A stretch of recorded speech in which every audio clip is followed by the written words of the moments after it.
Okay, let's talk about earaches. If you've ever had that throbbing, just relentless pain, or, even worse, tried to soothe a little one who has, you know just how miserable it can be.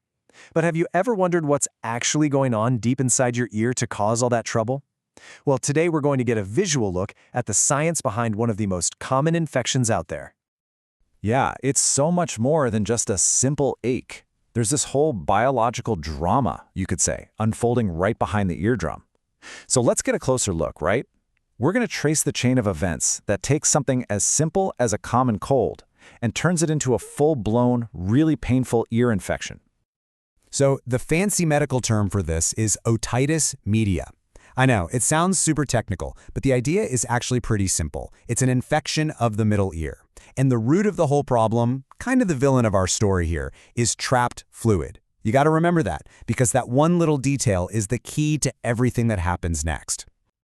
Okay, but before we can really get into how an infection takes hold, we need to know the layout of a healthy ear, right? Think of it like this. We're mapping the scene of the crime before the crime actually happens. So everything starts with the part of the ear you can actually see, the external ear. It basically acts like a satellite dish, collecting all the sound waves and funneling them right down the ear canal. All right, at the end of that canal, you've got the eardrum. It's this thin, tight membrane that vibrates with sound. But, for our story today, its most important job is being a protective wall. It seals off this sterile, air-filled chamber, the middle ear, from the whole outside world. And right behind that eardrum, that's where you'll find the middle ear. It's just this tiny, air-filled space. Now, when things are going well, it's a quiet, totally sterile place. But this is ground zero for an ear infection. This is where all the trouble starts.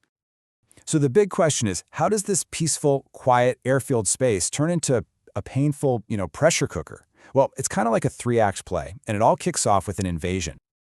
Okay, so first up, germs. We're talking bacteria or viruses, and they travel up from the back of your throat through this tiny little passageway called the eustachian tube. So that's step one.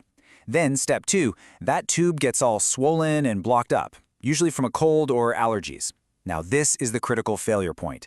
Suddenly, any fluid in the middle ear is completely trapped. It has nowhere to go. And that leads to step three. That warm, stagnant fluid becomes the perfect breeding ground for those germs. They start multiplying like crazy, causing inflammation and, you guessed it, that awful building pressure. And you can see the direct result of that whole process right here. On the left, a healthy eardrum is this calm, kind of neutral gray. But just look at the infected eardrum on the right. It's red, it's swollen, and it's bulging outward like a balloon that's been overinflated. That bulge, it's caused by the pressure of all that infected fluid pushing against it from the inside. And that is where that intense, sharp pain comes from. Now, this intense internal pressure, it doesn't stay a secret for very long. Your body starts sending out some very clear and, let's be honest, often distressing warning signs. And this quote, man, it really says it all. The pain from an ear infection, it's not just a dull ache. It's a feeling of intense building pressure, almost like the ear is about to burst. That feeling is literally the physical sensation of the eardrum being stretched to its absolute limit. And for young kids, who can't just come out and say my ear hurts, the signs are all behavioral. You'll probably see them tugging or pulling at their ear. It's this instinct to try and relieve that internal pressure. They'll be way more irritable, they might have trouble sleeping, because lying down can actually make the pressure worse. And pretty often a fever will pop up as their body starts to fight back against the infection. All right, so let's put all the pieces together now. We can actually map the symptoms we see on the outside directly back to the causes we've just been talking about. So, that ear pain and the fever?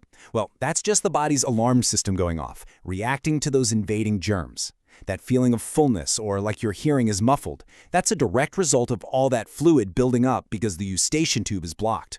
And when a doctor looks in and sees a red, bulging eardrum, that's the physical proof of all that inflation. And this is exactly why a proper diagnosis is so important.